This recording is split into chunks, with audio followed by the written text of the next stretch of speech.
Justin Trudeau has रिज़ाइन्ड।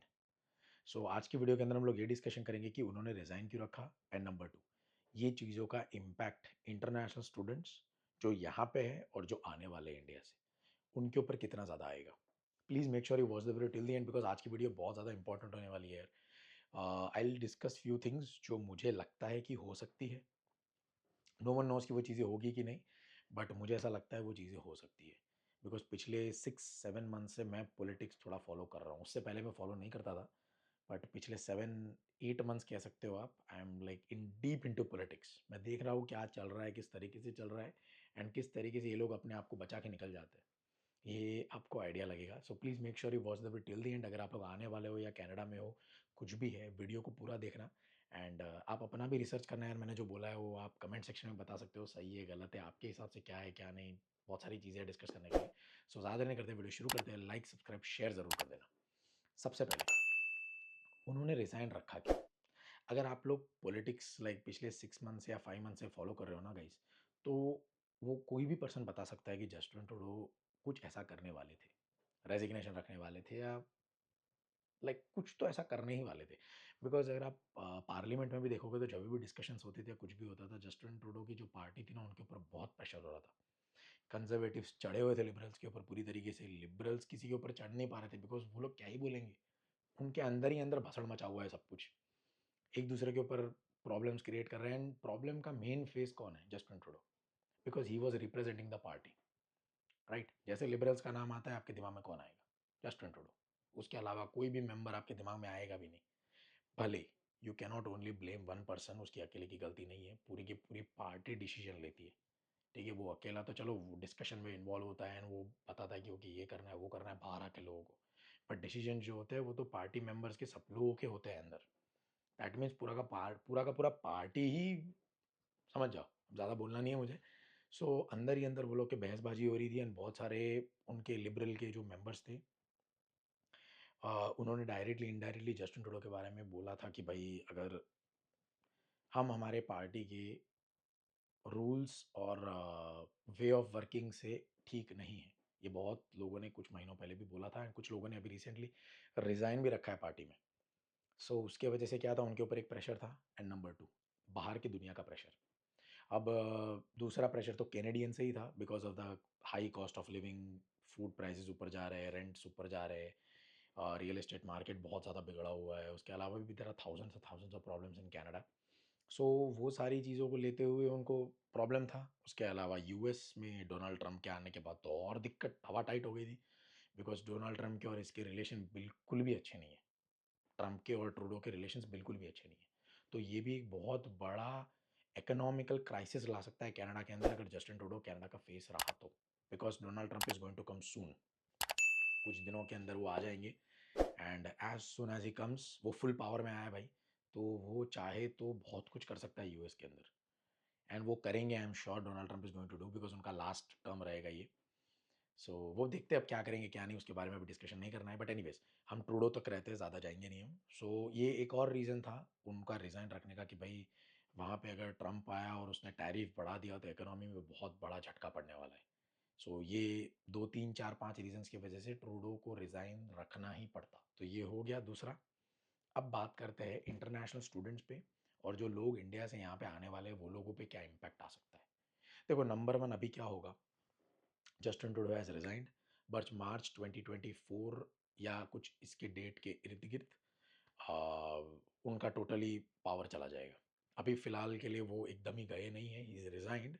But still March 2024 तक आप उनको कंसिडर कर सकते हो एज अ पीएम। उसके बाद उनके पार्टी के अंदर इलेक्शंस होंगे एंड कोई और रिप्रेजेंट करेगा उनकी पार्टी को। ठीक है, नंबर वन चीज़ ये होने वाली है। अब कोई और पर्सन उनकी पार्टी को रिप्रेजेंट करेगा तो वो पर्सन क्या करेगा मुझे बताओ आप। वो जितने ज़्यादा मैसिव लेवल पे चेंजेस ला सकता है लाने का ट्राई करेगा। क्यों?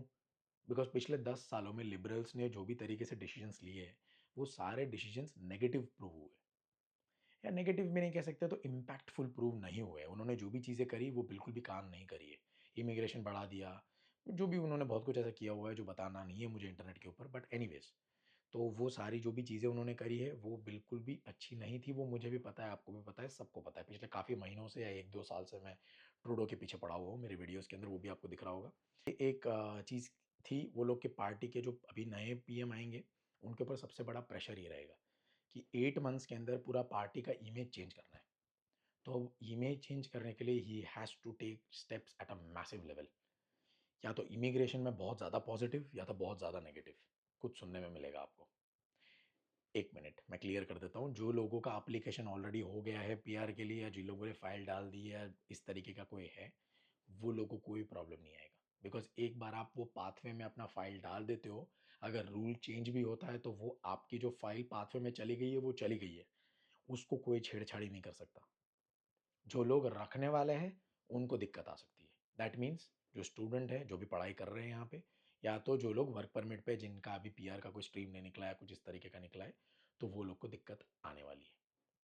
ये मैं कह रहा हूँ, अभी तक किसी ने ऐसा कहा नहीं है, कोई पॉलिटिकल पार्टी ने या कोई भी ऐसे लॉ निकल नहीं गया है कनाडा में ये दिक्कत होगा, वो होगा। मैं अपने एनालिसिस के हिसाब से आपको बता रहा हूँ। सही है, गलत है, वो आप कमेंट सेक्शन में अपना राय पास कर सकते हो यार। ये खाली एक डिस्कशन चल रहा है। कोई मैं यहाँ पे क्लेम्स नहीं कर रहा हूँ, ये हो जाएगा, वो हो जाएगा। बट ऐसा मुझे लगता है कि ये होगा। बिकॉज़ अगर वो लोगों को अपना पार्टी का इमेज चेंज करना है, तो they have to do something जो यहाँ के लोगों को लगे कि नहीं यार, ये पार्टी ने अभी पिछले 6-7 मंथ्स में कुछ बहुत इम्पैक्टफुल किया है, बहुत बड़े लेवल पे किया है। बट आई एम श्योर ये चीज़ें करने के बाद भी वो पावर में नहीं रहेंगे। Conservatives are going to come, that's for sure. But अब जब कंजर्वेटिव्स आएंगे, आप सोचेंगे कंजर्वेटिव्स क्या करेंगे? तो ये मैं और आप होते कौन है सोचने वाले? बिकॉज मैं अभी कनाडा आया हूँ 2.5-3 ईयर्स पहले। आप होंगे तो भी आप मुश्किल 2-3-4-5 साल से देख रहे होंगे मुझे, या इंडिया में बैठे हो, शायद आप आए भी नहीं हो यहाँ पे। तो हम कैनेडियन लोगों की थॉट प्रोसेस को समझने का ट्राई करेंगे। बिकॉज मैं जो कंपनी में काम करता हूँ, सारे कैनेडियंस हैं। तो आए लंच ब्रेक में मैं उनके पीछे पड़ा रहता हूँ, उनसे बातें करता रहता हूँ, या कहीं पे कहीं रहते तो बात करता रहता हूँ कि भाई आपको आपके हिसाब से क्या है। वो पर्सन का थॉट प्रोसेस बहुत अलग है। कि जितने भी लोगों से मैंने बातचीत करी है, वो लोगों ने तो मेरे को एक ही चीज़ बोली है, लिबरल्स हो या कंजर्वेटिव्स हो, दोनों एक ही थाली के चट्टे बट्टे हैं। वो बोलेंगे बहुत कुछ, बट जब पावर में आएंगे वो चीज़ें करेंगे नहीं करेंगे, उसकी कोई गारंटी नहीं है। तो अगर ये आ जाए या वो आ जाए, कोई ज़्यादा इम्पैक्ट आने वाला नहीं है। ये मैं बता रहा हूँ, कुछ बोल नहीं सकते भाई, शायद इम्पैक्ट आए, शायद ना आए, who nose about this. But ऐसा कैनेडियंस का कहना है। मैंने इसके ऊपर एक वीडियो भी बनाई थी, आप जाके चेकआउट कर सकते हो। इसमें भी अंकल जो भी थे सारे, वो अंकलों ने यही बोला था कि वी डोंट थिंक इसमें कोई इम्पैक्ट आएगा। वो तो बिल्कुल भी दोनों पार्टी को ट्रस्ट नहीं करते थे, एंड ज़्यादातर कैनेडियंस का अप्रोच ऐसा ही है। ये तो ओल्ड लोग थे, मैंने जिनका रिव्यू लिया था। मेरे कंपनी में सारे 30 से 38 के बीच के लोग हैं। कुछ 49 प्लस है, बट 30-38 के बीच में जो यंग लोग हैं, उनसे बातचीत करके आपको बता रहा हूँ। तो यंग लोगों का, यंग कैनेडियंस का थॉट प्रोसेस भी ऐसा ही है कि ये दोनों में कोई भी पार्टी कुछ काम की नहीं है। राइट? तो ये दोनों चीज़ें हो गई। अब अगर आप लोग कनाडा आने वाले हो, तो आपको क्या करना चाहिए? सी, कुछ चीज़ों की जो ये गवर्नमेंट को ज़रूरत है, वो कभी भी बंद नहीं करेंगे गाइस। इमिग्रेशन फुली बंद नहीं कर सकते, वरना ये पूरी की पूरी कंट्री ड्रेन डाउन हो जाएगी। बिकॉज इनका मेन सोर्स ऑफ इनकम या top sources of income immigration है। ठीक है, भले ही उनको ज़रूरत हो ना ज़रूरत हो, रेसिज्म है, ये है, वो है, कुछ नहीं कर सकते। तो वो इमिग्रेशन तो बंद होने वाला नहीं है, वो तो चलता ही रहेगा। बट इमिग्रेशन में कुछ चेंजेस आएंगे जो सबके लिए ईजी नहीं होंगे। जो पहले आपने 2-3 साल पहले सुना था ना, ये हो गया, वो हो गया, इतना ईजी था पिछले टाइम में इमिग्रेशन, उतना ईजी नहीं होने वाला। It is going to be very very difficult अगर आप आने वाले हो तो। उन्होंने कहा है कि कुछ स्ट्रीम्स है, वो स्ट्रीम्स के अंदर आप आते हो तो शायद आपका पीआर का पॉसिबिलिटी बढ़ जाता है, बिकॉज उनको वो लोगों की ज़रूरत है। ऐसा गवर्नमेंट बोलती है, ऐसा मैं नहीं बोल रहा हूँ। स्टेम है, ट्रेड्स है, फिर हेल्थ केयर सेक्टर है, ये सब सेक्टर्स के अंदर लोगों की ज़रूरत है लोगों को। राइट? सो अगर आप इन फील्ड्स में आ सकते हो तो आने का ट्राई करो भाई। मैं आपको फिर भी क्लियर कर देता हूँ, आई डोंट नो आपको पीआर मिलेगा कि नहीं मिलेगा। ये गवर्नमेंट ऐसा बोलती है कि ये जो स्ट्रीम्स मैं आपको स्क्रीन पे दिखा रहा हूँ, ये स्ट्रीम्स अभी फ़िलहाल ये स्ट्रीम के लोगों की इनको ज़रूरत है। बट पीआर मिलेगा कि नहीं मिलेगा, ये मुझे भी नहीं पता है, आपको भी नहीं पता है। गवर्नमेंट कब क्या बताएगी, भगवान ही जानता है। बट एक चीज़ मैं कह सकता हूँ, कंज़र्वेटिव्स अगर आ गए ना भाई, तो दे आर अगेंस्ट इमिग्रेशन। वो करेंगे, but they are very much against immigration. Trudeau के आने से पहले Canadian immigration was very very difficult. यहाँ पे पीआर लेना, यहाँ पे लाइक पूरा आपका सिटीजनशिप तक का प्रोसेस डिफिकल्ट था। ट्रूडो के आने के बाद चीज़ें बहुत ईजी हो गई थी। But it's going to go back to its 2010-2012 structure. Right? करना ही पड़ेगा, कोई ऑप्शन ही नहीं है भाई, बिकॉज बैंड बजी पड़ी है। सो ये सब चीज़ें हैं जो मुझे लगती है जिसकी वजह से ट्रूडो ने रिज़ाइन रखा, जिसके वजह से ये सब चीज़ें चल रही है गवर्नमेंट के अंदर या ये कंट्री के अंदर अभी फ़िलहाल के लिए। I hope things get better man, because जब मैसिव लेवल पे चेंजेज़ आते हैं या तो चीज़ें बहुत नीचे जाती है या तो चीज़ें बहुत ऊपर जाती है। तो दोनों में से कुछ भी हो सकता है। Let's hope for the best, fingers crossed. And जो लोग यहाँ पे भाई जिन लोगों का एप्लीकेशन हो गया है पीआर के लिए, उनको ज़्यादा टेंशन लेने की ज़रूरत नहीं है भाई। As far as I know, जितना मुझे समझ आता है, एक बार आपकी फ़ाइल चली गई है, आपके पॉइंट्स हो गए, आपका सारा स्ट्रीम में कामकाज हो गया है, तो अगर वो स्ट्रीम बंद भी करेंगे, तो आपकी फ़ाइल को वो कुछ भी नहीं कर सकते। So you don't have to worry about all that. जो लोग पढ़ाई कर रहे हैं, वो लोग को सोचना है, एंड जो लोग इंडिया से यहाँ पे आ रहे हैं, वो लोग को बहुत ही सोच समझ के स्टेप बाय स्टेप काम करना है, वरना बहुत ज़्यादा डिफ़िकल्टी हो सकती है आप लोगों को। सो प्लीज़ गाइज़, आशा करता हूँ आप लोग को वीडियो यूज़फुल लगा हो। शायद मैंने कुछ चीज़ें आपको बताई जो आपके काम आई हो, कुछ चीज़ें समझ आई हो। एंड अगर आपको कुछ भी नहीं समझ में आया तो कमेंट सेक्शन में बता सकते हो। एंड अगर आप कोई चीज़ से मेरे से रिलेट करते हो तो वो भी आप कमेंट सेक्शन में बता सकते हो। नहीं रिलेट करते हो तो वो भी बता सकते हो। सो कोई नहीं, लाइक कर देना, शेयर कर देना और कमेंट कर देना। फिर हम लोग मिलते हैं अगली वीडियो में, तब तक के लिए